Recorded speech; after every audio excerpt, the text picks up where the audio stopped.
정부는 필수 의료의 가치에 걸맞는 보상이 이루어지도록 보상체계 전반을 개편하는 작업을 본격적으로 추진하고 있습니다. 첫째, 보완형 공공정책 수가를 도입하고 있습니다.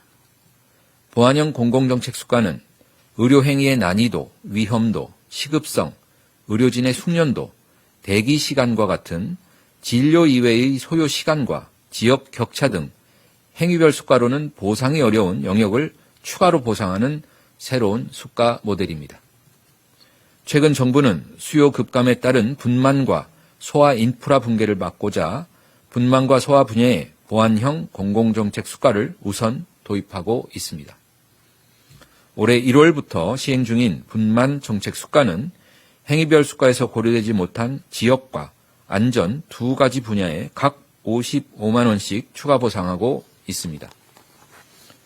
예정에 없이 긴급히 온콜 대기 중인 의료진을 모으고 병실을 조정해야 하는 응급 분만과 많은 의료진과 시간이 투여되는 고위험 분만 등 기존 수가가 반영하지 못하는 부분에도 보상이 이루어지도록 조치한 바 있습니다.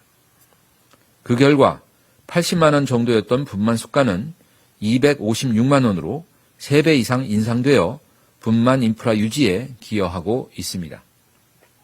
향후에는 수요가 작아 유지가 힘든 분만 분야의 의료진과 인프라 유지를 위해 사전에 일정액의 수가를 미리 지급하고 분만 행위에 대해 추가 보상하는 방안도 검토하여 추진하겠습니다. 또한 소아암, 소아외과 등 중증 소아 분야의 난이도가 높은 수술에 대해서는 난이도를 고려한 추가 보상을 검토 중이며 3월 중에 건강보험정책심의위원회에서 논의하여 결정할 예정입니다.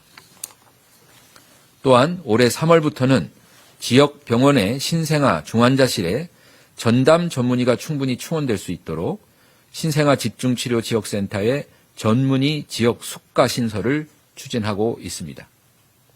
정부는 이러한 보완형 공공정책 수가를 분만, 소아뿐 아니라 수술, 응급 분야 등 공정한 보상이 필요한 필수 의료 분야로 신속히 확대해 나갈 계획입니다.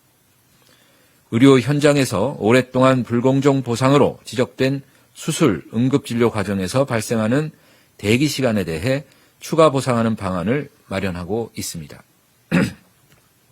예를 들어 심내혈관 질환 응급수술 시 의사, 간호사 등 전문 인력이 수술 준비, 시행을 위해 대기하는 시간도 보상할 수 있도록 추진 중입니다. 올해 상반기 중 응급 대기, 당직 등 진료 이외의 소요 시간에 대한 추가 보상 방안을 마련하여 신속히 추진하겠습니다. 둘째, 필수 의료 인프라가 안정적으로 유지될 수 있도록 사후에 보상하는 지불 방식을 도입합니다. 중증 소아를 진료하는 어린이 공공 전문 진료센터가 안정적으로 운영되고 필수 의료에 대한 투자를 강화할 수 있도록 올해부터 건강보험 손실을 사후에 보전하는 시범 사업을 시행하고 있습니다. 현재 전체 14개 어린이 공공 전문 진료센터 중 13개 병원이 참여하고 있으며 올해 연말부터 전년도인 2023년 손실분을 사후 보상하고 올해 운영 상황에 대해서는 내년 말에 보상할 예정입니다. 어린이 공공전문진료센터는 적자를 고민할 필요 없이 적극적으로 진료토록 하여 난이도 높은 소아 진료가 적극 시행될 수 있도록 하겠습니다. 정부는 이러한 시범 사업을 저출산으로 수요가 감소하는 산부인과, 소아과 등 다른 필수 의료로 확대하여 단순히 인건비와 물건비 등 의료 서비스의 비용을 지불하는 것을 넘어 출생과 아동의 사회적 가치에 지불하는 가치지향 지불 제도로 정착할 수 있도록 정책적 지원을 아끼지 않겠습니다.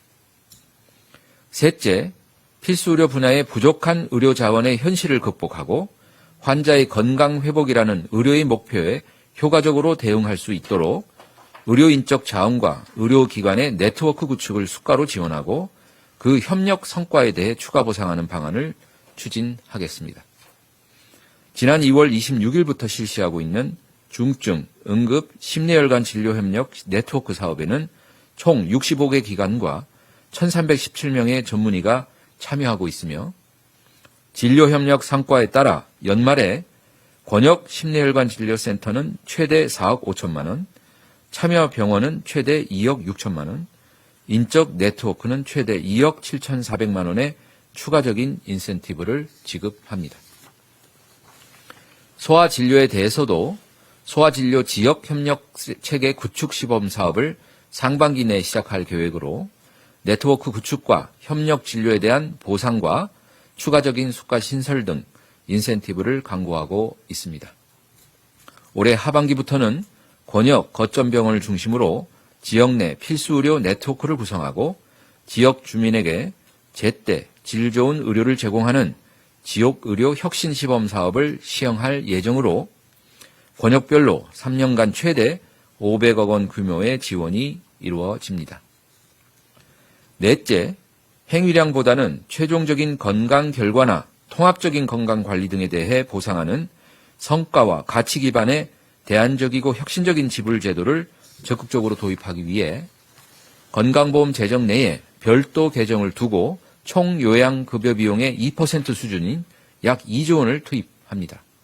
먼저 지역 참여형 혁신 계정을 마련하여 1차 의료와 의료, 요양, 돌봄 연계 등 기존 지자체 사업과 연계한 성과보상 모형을 신규로 개발하고 여기에 7천억 원 이상을 투자할 계획입니다. 또한 안전한 혁신 기술의 신속한 현장 적용을 위해 기술 검증형 혁신 계정을 마련하고 5천억 원 이상을 투자합니다. 기술 검증형 혁신 계정을 토대로 혁신 기술의 건강 성과와 비용 효과성 등을 검증하고 효과성이 높은 혁신 기술은 건강보험 체계로 신속히 진입시키고 효과성이 없는 기술은 제외시키는 기전을 확립해 나가겠습니다. 앞에서 설명한 지역의료 혁신 시범사업과 전문의 중심병원 시범사업 등 필수의료를 보장하고 지역 완결적인 의료 전달 체계를 구축하기 위한 지역 수가형 혁신 계정을 마련하고 7천억 원 이상을 투자합니다. 1차 의료기관은 의사, 간호사, 영양사 등 의료기관의 팀에 의해 통합적인 건강관리형 의료 서비스를 체계적으로 제공하되 지불 방식은 등록 환자 집단의 중증화율이나 입원율을 일정 수준 이하로 관리할 경우 성과급을 지급하는 성과지향 지불제도 시범사업도 추진토록 하겠습니다. 이러한 보완형 공공정책 수가와 대안 혁신 지불제도는 과학적 근거 자료에 기반한 평가를 통해 실효성 있게 운영될 수 있도록 관리를 강화해 나가겠습니다. 의료 현장에서 실효성이 확인되면 보다 과감하게 확대하고 실효성이 낮은 항목은 신속히 폐지하는 등 유연하고 스마트한 제도 운영으로 재정이 효과적으로 사용될 수 있도록 하겠습니다.